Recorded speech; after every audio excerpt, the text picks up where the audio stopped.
Hello friends. आज हम Indian evidence act 1872 के सेक्शन 101 से 112 के बारे में बताएंगे।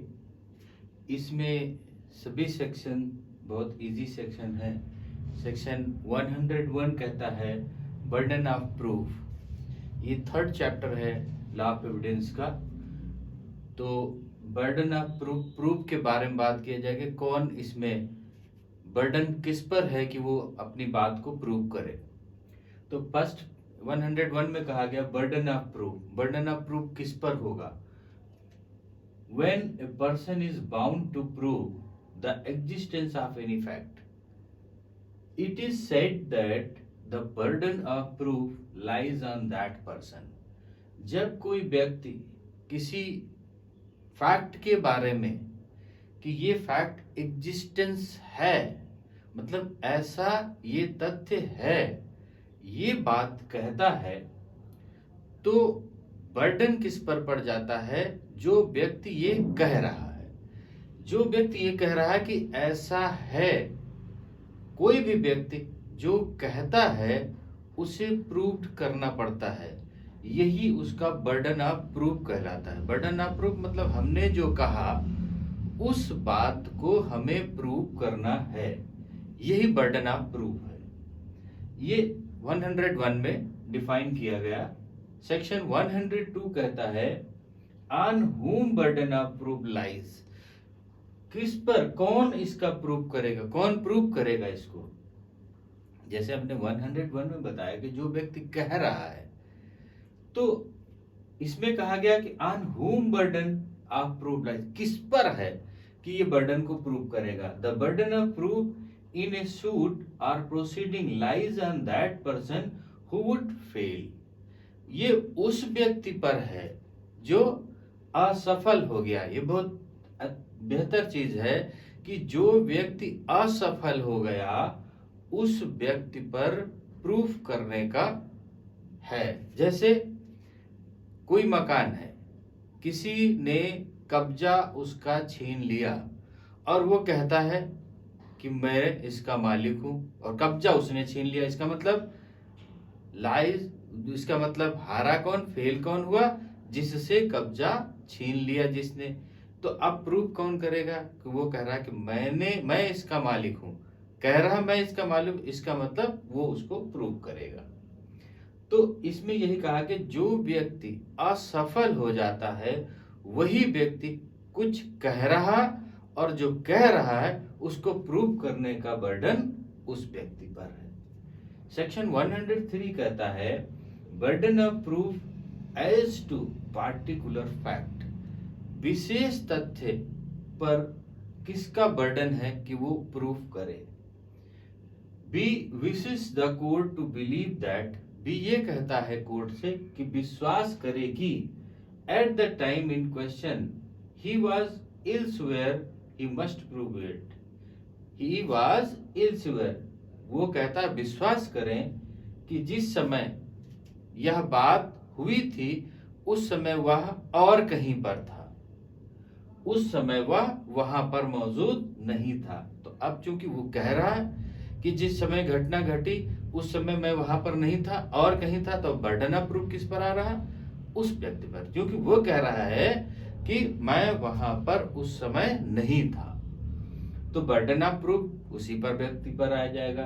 तो कह रहा है कि उसी व्यक्ति पर होगा जो ये बात कह रहा है कि मैं जब घटना घटी या ऐसी चीज हुई तो उस समय वहां पर मौजूद नहीं था।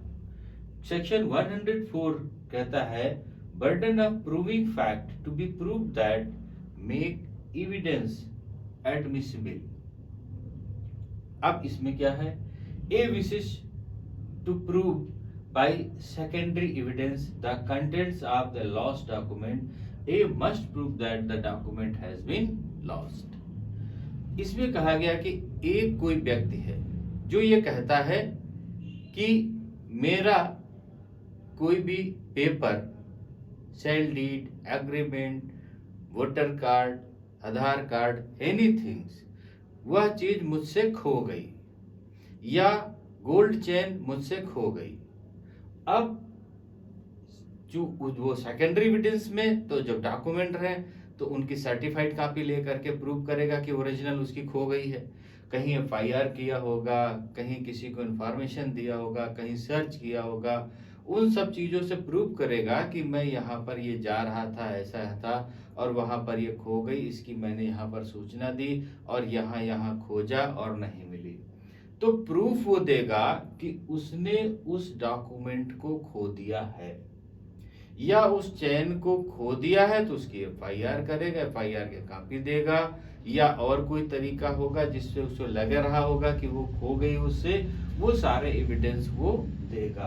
तो इसी में कहा गया कि सेकेंडरी एविडेंस के द्वारा वो प्रूव कर सकता है कि वाकई में उससे वो चीज खो गई है। सेक्शन 105 कहता है burden of proving that case of accused comes within exceptions. अब इसमें कहा A accused of murder alleges that, A किसका अभियुक्त है? मर्डर का। ए मर्डर करने का अभियुक्त है। Allege that by reason of unsoundness of mind, वो कहता उस समय ये घटना उससे हो गई जिस समय उसका मस्तिष्क काम नहीं कर रहा था, शून्य था, अनसाउंडनेस ऑफ माइंड था। He did not know the nature of the act, वो ये नहीं जान सका कि वो क्या करने जा रहा है या उसने क्या किया है। That burden of proof is on A, तो ये बात कि वो कह रहा है कि इस समय मर्डर का दोषी है और वो कह रहा है कि जो ये घटना हो गई उस समय मेरा दिमाग काम नहीं कर रहा था और मुझे ये नहीं पता कि मैं ये क्या कर रहा हूं और ऐसा हो गया, तो ये बात प्रूव करने का उस व्यक्ति पर जाती है जो ये बात कह रहा है कि मुझे ये नहीं मालूम कि मैं क्या कर रहा हूं और उस समय मेरा मस्तिष्क काम नहीं कर रहा था, मेरा दिमाग काम नहीं कर रहा था, ये उसी व्यक्ति पर है प्रूव करने के लिए। सेक्शन 106 कहता है burden of proving fact specially with in knowledge.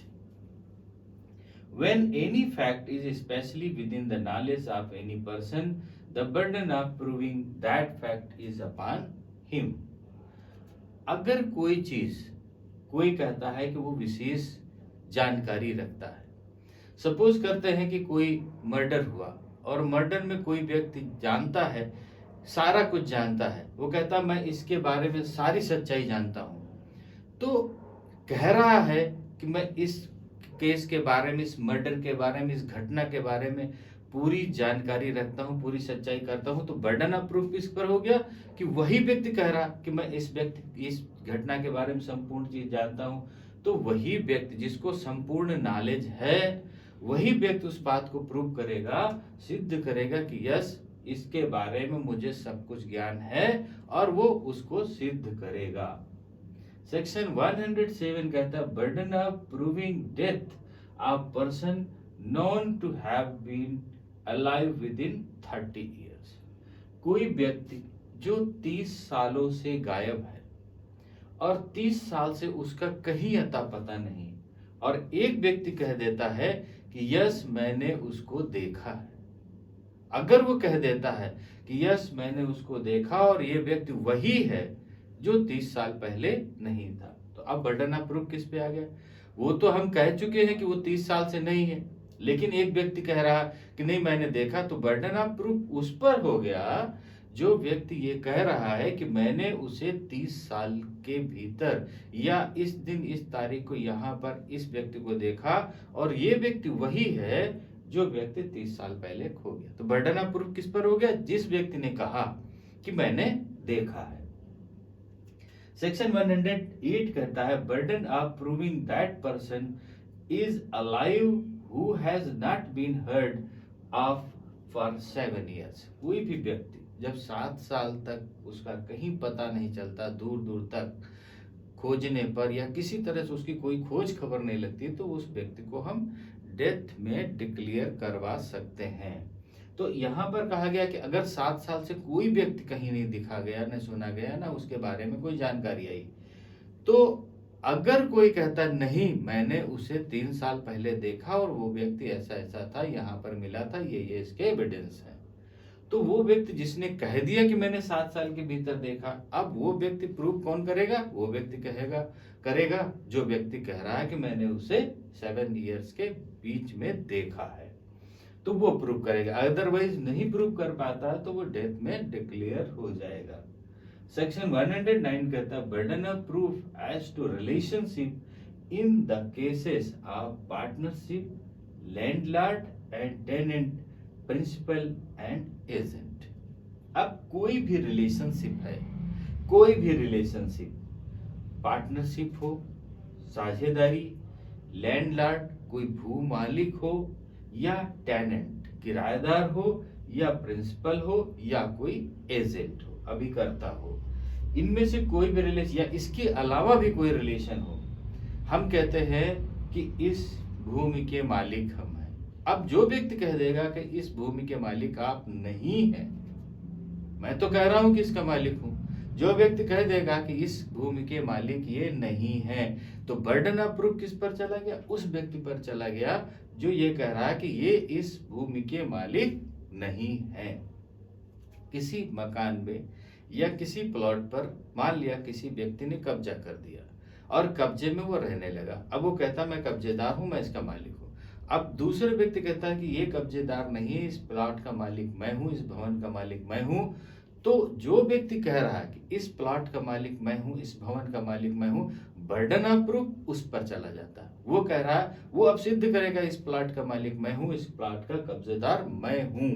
Otherwise ये नहीं प्रूव कर पाता है, तो जो प्लॉट पर कब्जे में है, जो उसमें है, वो उसका मालिक रहेगा, वो उसके कब्जे में रहेगा, क्योंकि वो प्रूव नहीं कर पाया।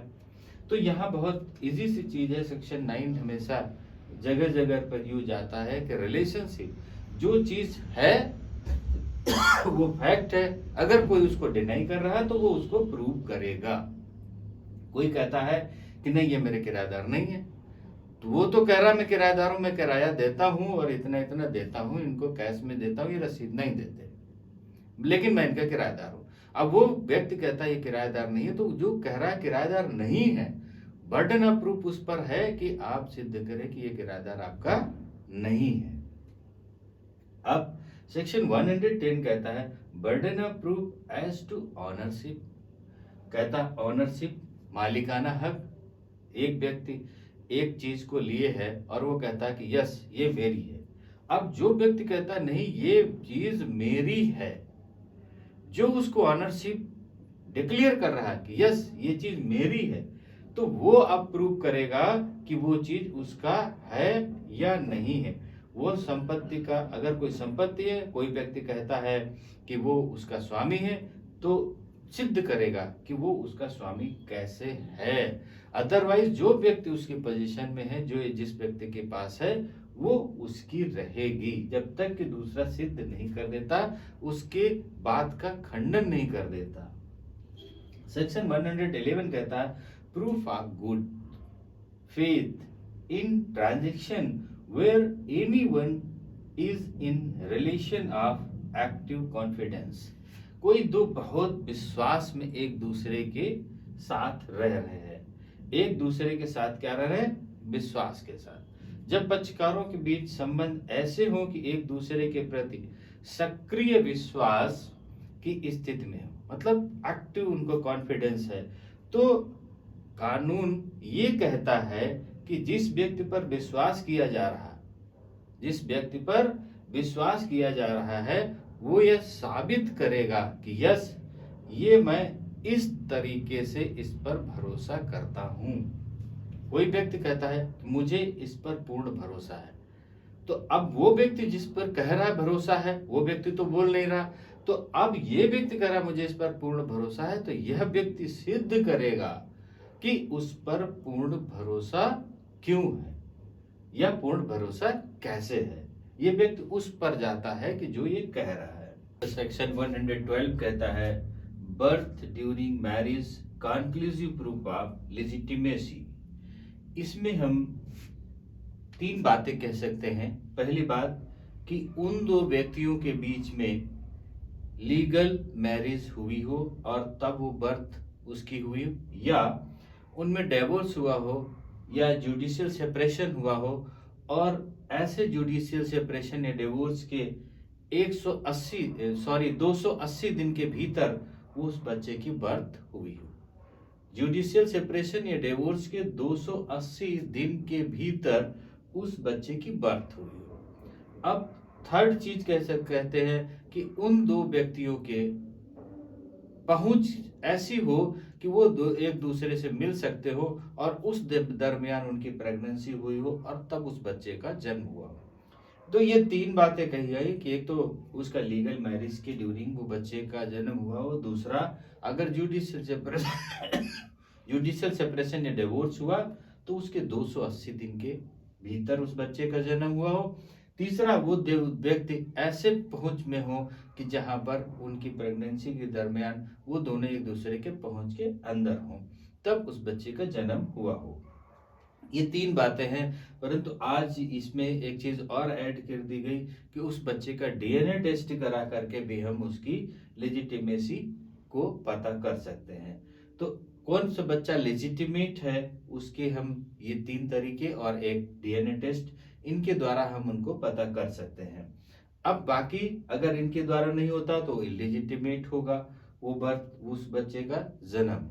तो अभी इसमें सेक्शन 101 से सेक्शन 112 तक इजी सेक्शन था कि बर्डन ऑफ प्रूफ किस पर है। सिंपल सी बातें हैं सारे में, जैसे हमने पहले बताया कि बर्डन ऑफ प्रूफ किस पर है, उस व्यक्ति पर है जो कह रहा है, जो किसी बात को कह रहा है, या जो असफल हो गया वही बात व्यक्ति कहेगा, और जो कह रहा उसी पर बर्डन ऑफ प्रूफ है। तो इनमें 101 से 112 तक बर्डन ऑफ प्रूफ के बारे में बताया गया। अब सेक्शन 113 से हम नेक्स्ट पार्ट में डिस्कस करेंगे। ओके, थैंक यू, जय हिंद।